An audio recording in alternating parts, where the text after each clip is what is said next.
రానున్న 15 రోజుల్లో తెలంగాణలో ఎట్లయితే వేడి పెరుగుతుందో తెలంగాణ ప్రజల నుంచి సమాజం నుంచి వస్తున్నటువంటి సెగ కాంగ్రెస్ పార్టీకి తగలబోతున్నది. సంపూర్ణంగా 4 నెలల కిందట ఉన్నంత వాతావరణం ఈరోజు తెలంగాణలో లేదు. మీకు ముందే చెప్పినట్టుగా వాతావరణం మారింది, మార్పు మసకబారింది. మే 13 తారీఖు ఈ యొక్క అగ్నిగోళం పేలబోతుంది. దీని యొక్క పర్యవసనం కాంగ్రెస్ పార్టీ ఖచ్చితంగా చూస్తుంది కూడా.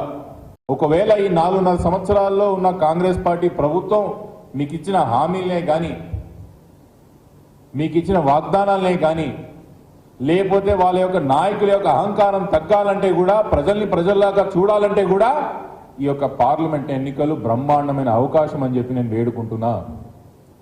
ఈ పార్లమెంట్ ఎన్నికల్లో కాంగ్రెస్ పార్టీకి ఎక్కువ సీట్లు వస్తే ముఖ్యమంత్రి గారు దిగిపోయేది లేదు, లేదా ముఖ్యమంత్రి గారికి పెద్ద పదవి వచ్చేది